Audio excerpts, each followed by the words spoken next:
Imagine a world before pottery, before the wheel, before even the domestication of most animals. A world where humans were thought to be simple hunter-gatherers, roaming the land in small, nomadic bands. Now, picture them building a temple, not a humble shrine, but a monumental complex of carved stones predating Stonehenge by 6,000 years. This is Göbekli Tepe, a place that rewrites our understanding of civilization's dawn, hidden beneath the sun-baked earth of southeastern Turkey for millennia. Its discovery has challenged everything we thought we knew about the Neolithic revolution, about the birth of belief, and about ourselves. We're hunter-gatherers, really, capable of such complex organization and abstract thought.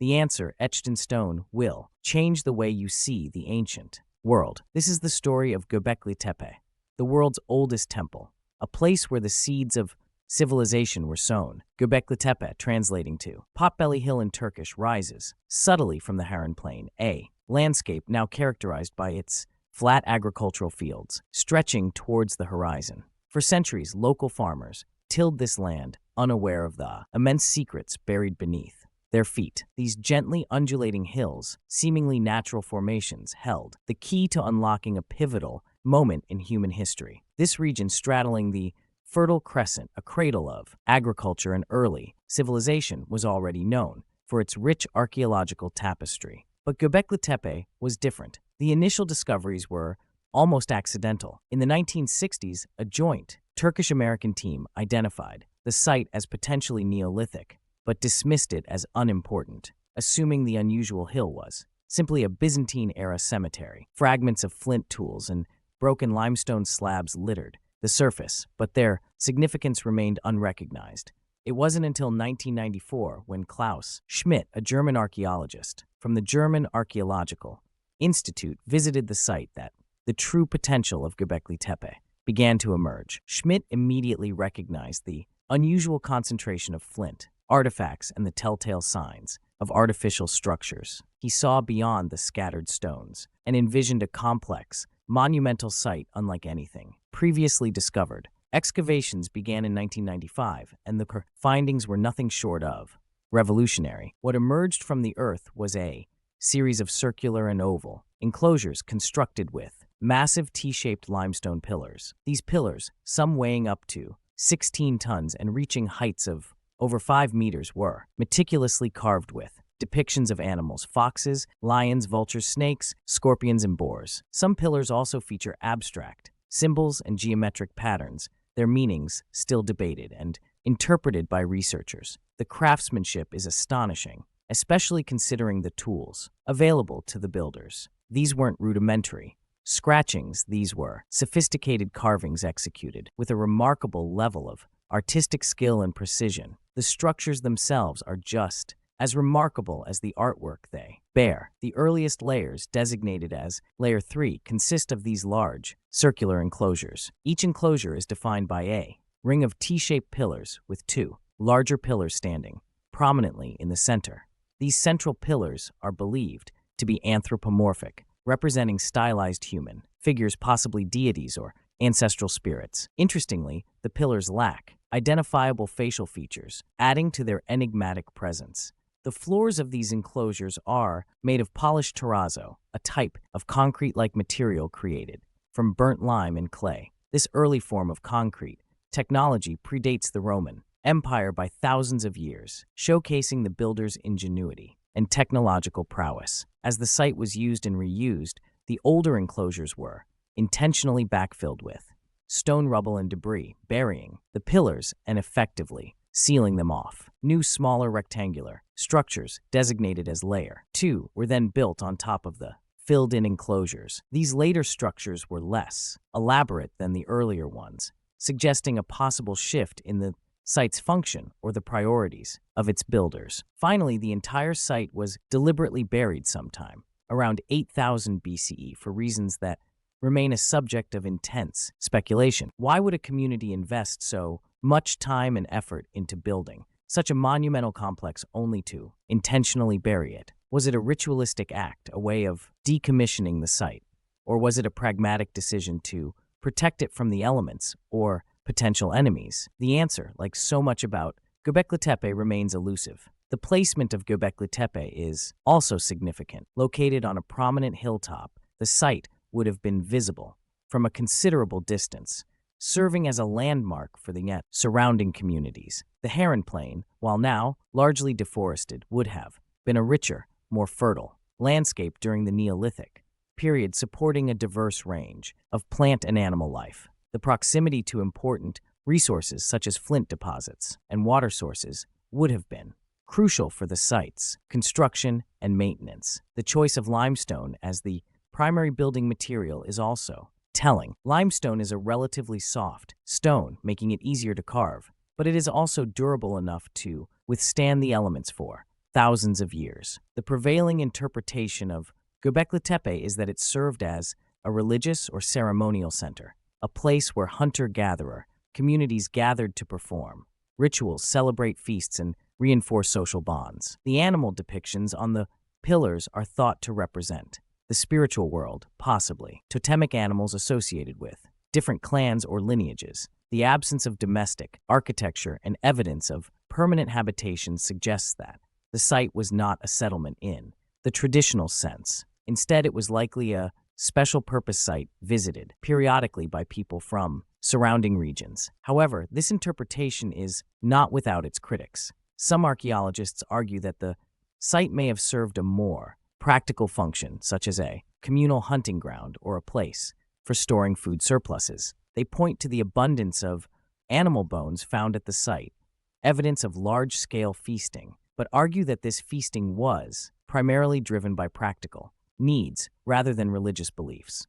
Others suggest that the site may have been a center for astronomical observation, with the pillars aligned to specific celestial events. While these alternative interpretations are intriguing, they have not gained widespread acceptance within the archaeological community. The sheer scale and complexity of Göbekli Tepe, combined with the elaborate artwork and the clear evidence of ritualistic activity, strongly suggests that it was indeed a religious or ceremonial center. The discovery of Göbekli Tepe has profound implications for our understanding of the Neolithic revolution, the period when humans transitioned from nomadic, hunter-gatherer lifestyles to settled agricultural communities. Traditionally, it was believed that agriculture led to sedentism, which in turn led to the development of complex social structures and religious beliefs. In other words, agriculture was seen as the catalyst for civilization. However, Göbekli Tepe challenges this linear model.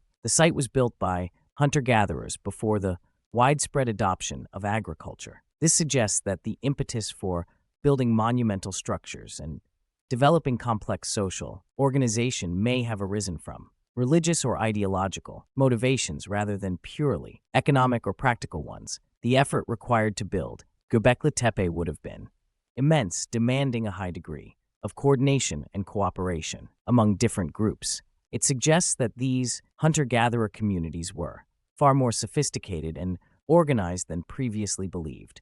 They possessed the technological know-how to quarry and transport massive stones, the artistic skills to create intricate carvings, and the social structures to mobilize a large workforce. The construction of Göbekli Tepe may have actually driven the development of agriculture. The need to feed the large numbers of people who gathered at the site for ceremonies and rituals may have spurred the development of new food production techniques. In this scenario, religion came first and agriculture followed. The intentional burial of Göbekli Tepe is another intriguing mystery. Why would the builders invest so much effort into constructing such a magnificent site only to deliberately bury it? One possible explanation is that the site had served its purpose and was no longer needed.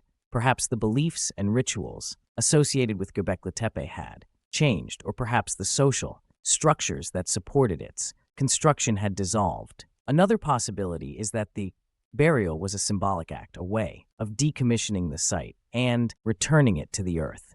Whatever the reason, the burial of Göbekli Tepe has ensured its preservation for millennia, allowing us to glimpse into the minds and beliefs of our distant ancestors. The contrasting view here suggests a more practical resource depletion in the immediate area may have forced the inhabitants to move on, burying the site to prevent its desecration or reuse by rival groups. This view emphasizes environmental factors over purely ritualistic motivations. The ongoing research at Göbekli Tepe continues to reveal new insights into the Neolithic period. Archaeologists are using a variety of techniques, including ground-penetrating radar and 3D modeling, to map the site and uncover hidden structures. They are also analyzing the animal, bones, and plant remains found at the site to learn more about the diet and environment of the builders. The study of the abstract symbols and geometric patterns on the pillars is also a priority, as these symbols may hold clues to the beliefs and rituals associated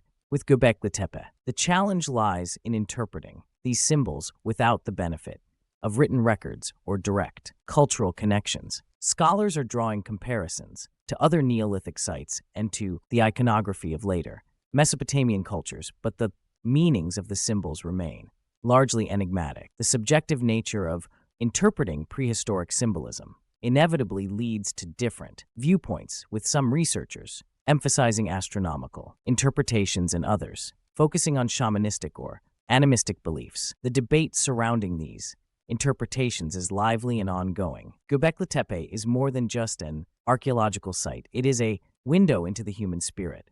It is a testament to our innate capacity for creativity, innovation, and belief. It shows us that even in the earliest stages of civilization, humans were capable of complex thought and abstract reasoning. It reminds us that the search for meaning and purpose is a fundamental part of the human experience. As we continue to uncover the secrets of Göbekli Tepe, we are also uncovering new insights into ourselves. The very existence of this site forces us to reevaluate our assumptions about the origins of civilization and the nature of human progress. It challenges us to think differently about the past and to imagine a future where the lessons of the past can guide us towards a more sustainable and equitable world. The interpretation of Göbekli Tepe is not a settled matter. It's a dynamic and often contentious field of archaeological inquiry, while the prevailing view centers on its role as a pre-agricultural, religious center. Alternative hypotheses continue to be debated and refined, offering different perspectives on the site's function, purpose, and significance. These contrasting theories highlight the complexity of interpreting the archaeological record and the challenges of reconstructing the beliefs and practices of a long-vanished culture. One of the central debates revolves around the nature of the gatherings at Göbekli Tepe. Were they purely religious in nature, focused on ritual and worship? Or did they serve a more practical purpose, such as facilitating trade, negotiating alliances, or organizing communal hunts? The evidence for large-scale feasting at the site is undeniable. The abundance of animal bones, particularly gazelle and aurochs, suggests that large numbers of animals were slaughtered and consumed at Göbekli Tepe. Proponents of the religious interpretation argue that this feasting was an integral part of the rituals performed at the site, a way of communing with the gods or honoring ancestral spirits. The feasts may have been accompanied by music, dance, and other forms of ceremonial activity, creating a powerful and immersive experience for the participants. However, others argue that the feasting may have served a more pragmatic purpose. In a pre-agricultural society, food surpluses were rare and valuable resources. Hosting a large feast would have been a way of demonstrating wealth and power, attracting followers, and cementing social bonds. The gatherings at Göbekli Tepe may have been an opportunity for different groups to come together, exchange goods and ideas, and resolve disputes. In this view, the religious aspects of the site were secondary to its social and economic functions. The animal bones, rather than being remnants of sacred offerings, are simply the byproducts of large-scale communal meals. This social glue hypothesis posits that the communal feasting was the primary driver, and the religious iconography served to reinforce the social cohesion required for such large-scale events. Another area of contention concerns the identity of the builders. Who were these people who possessed the skills and resources to construct such a monumental? Were they a single, unified group, or were they a coalition of different communities? The vast geographical area over which Göbekli Tepe's influence seems to have spread suggests the latter. The builders may have been representatives of different clans or tribes, each with their own distinct beliefs and traditions. The animal depictions on the pillars, for example, may represent the totemic animals associated with these different groups. The gatherings at Göbekli Tepe may have been an opportunity for these diverse communities to come together, share their stories, and reinforce their collective identity. However, this raises the question of how these different groups were able to cooperate and coordinate their efforts. The construction of Göbekli Tepe would have required a high degree of social organization and a shared sense of purpose. One possibility is that a charismatic leader or a powerful religious elite emerged, uniting the different communities under a common banner. This leader may have been responsible for designing the site, organizing the workforce, and overseeing the rituals. Another possibility is that the construction of Göbekli Tepe was a collaborative effort with different groups contributing their skills and resources to the project. In this scenario, the site served as a unifying force, bringing people together and fostering a sense of shared identity. A contrasting theory suggests that a specific, highly skilled group of master builders traveled between various settlements, leading construction projects and spreading architectural and artistic knowledge. This would account for the similarities seen at other, smaller sites in the region. The meaning of the T-shaped pillars is also a subject of ongoing debate. The prevailing interpretation is that they represent stylized human figures, possibly deities or ancestral spirits. The lack of identifiable facial features adds to their enigmatic presence, suggesting that they were intended to be abstract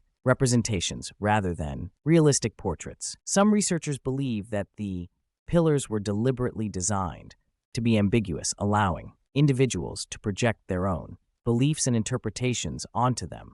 Others suggest that the pillars were intended to represent specific individuals or groups, but that their identities have been lost to time. An alternative hypothesis is that the T-shaped pillars represent doorways or gateways to the spiritual world. The shape of the T may have been symbolic of the passage between the earthly realm and the realm of the gods. The pillars may have been positioned in such a way as to create a sacred space, a place where humans could communicate with the divine. The animal depictions on the pillars may have served as guardians or protectors of this sacred space. The pillars in this view aren't representations of beings, but rather markers of liminal space, points of contact between different realms of existence. This theory aligns with shamanistic beliefs, where shamans act as intermediaries between the human and spirit worlds. The deliberate burial of Göbekli Tepe is perhaps the most perplexing aspect of the site.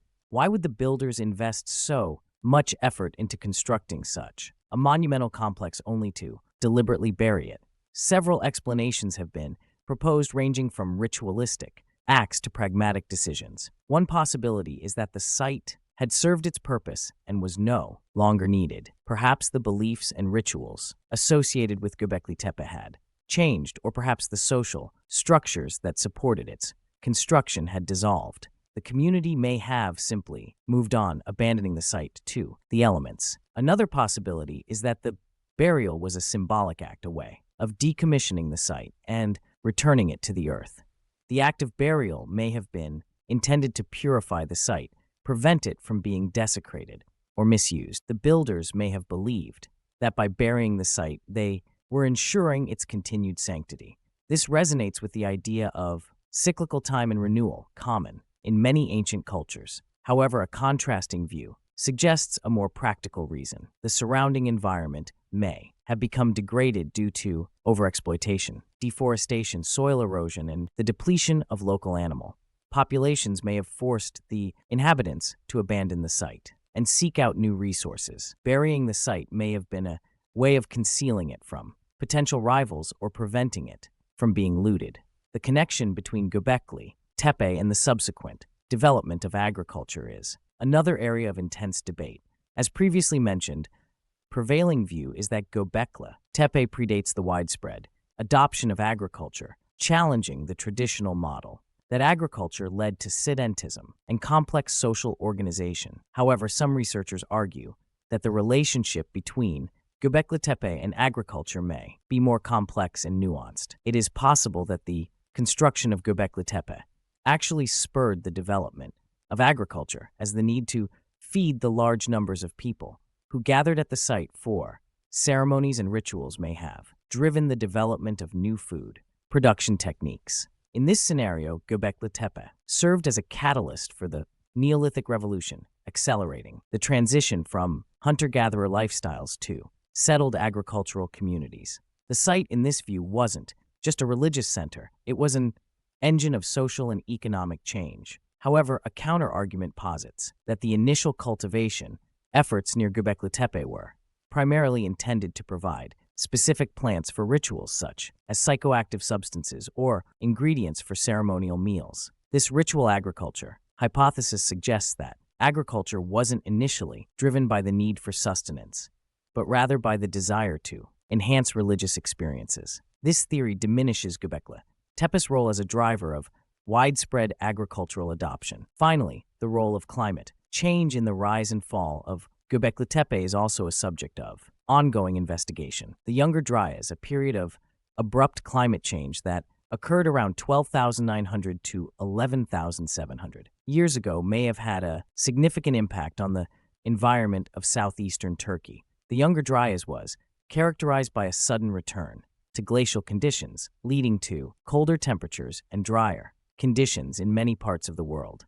This climate change may have disrupted the traditional hunter-gatherer lifestyles of the people who built Göbekli Tepe, forcing them to adapt to new conditions. The construction of Göbekli Tepe may have been a response to these environmental challenges, a way of reinforcing social bonds and ensuring the survival of the community. However, the precise impact of the Younger Dryas on Göbekli Tepe is still debated. Some researchers argue that the climate change may have actually favored the development of agriculture, as the drier conditions may have made it easier to cultivate certain crops. Others suggest that the climate change may have led to increased competition for resources, leading to conflict and social upheaval. The end of the Younger Dryas, with its subsequent warming trend, may have also played a role in the abandonment of Göbekli Tepe. The changing climate may have made it easier to live in other regions, leading people to migrate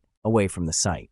A contrarian viewpoint suggests that Göbekli Tepe was deliberately abandoned before the worst effects of the Younger Dryas, implying that social or religious factors were more significant drivers of its demise than environmental pressures. The debates surrounding Göbekli Tepe highlight the inherent uncertainties of archaeological interpretation, while the evidence from the site provides valuable insights into the Neolithic period. It is often incomplete and open to multiple interpretations. The challenge for archaeologists is to weigh the different hypotheses against the available evidence and to construct a coherent and compelling narrative of the past. As new discoveries are made and new analytical techniques are developed, our understanding of Göbekli Tepe will continue to evolve, shedding further light on this remarkable and enigmatic site. Göbekli Tepe stands as a powerful reminder that our understanding of the past is constantly evolving. Its discovery has irrevocably altered the narrative of human history, challenging long-held assumptions about the origins of civilization and the drivers of social and technological change. It forces us to reconsider the relationship between religion, agriculture, and Stentism, suggesting that the seeds of civilization may have been sown in the realm of belief long before the advent of farming. The monumental architecture and intricate artwork of Göbekli Tepe attest to the remarkable ingenuity and creativity of early hunter-gatherer societies. They possessed the skills and resources to construct complex structures, create sophisticated art, and organize large-scale gatherings, demonstrating a level of social organization and abstract thought that was previously unimaginable. Göbekli Tepe reveals that the transition from nomadic hunter-gatherer lifestyles to settled agricultural communities was not a linear process, but rather a complex and multifaceted transformation. It highlights the importance of cultural and religious factors in shaping the course of human history, showing us that the search for meaning and purpose has always been a fundamental part of the human experience. The site's intentional burial adds another layer of mystery, prompting us to ponder the motivations, and beliefs of its builders. Was it a ritualistic act, a way of decommissioning the site and returning it to the earth? Or was it a pragmatic decision driven by environmental pressures or social changes? Whatever the reason, the burial of Göbekli Tepe has ensured its preservation for millennia, allowing us to glimpse into the minds and hearts of our distant ancestors. The ongoing research at Göbekli Tepe continues to uncover new insights into the Neolithic period, promising to further refine our understanding of this pivotal moment in human history. The site serves as a powerful reminder that the past is not a fixed and immutable entity, but rather a dynamic and ever-changing story waiting to be unraveled. Ultimately, Göbekli Tepe compels us to think differently about ourselves and our place in the world. It demonstrates that even in the earliest stages of civilization, humans were capable of great achievements and profound insights. It reminds us that we are all connected to a long and rich history, and that the lessons of the past can guide us towards a more sustainable and equitable future. It is a site that challenges, inspires, and humbles us, offering a glimpse into the dawn of civilization and the enduring power of the human spirit. Please like and subscribe, and I'll see you in the next video. Thank you.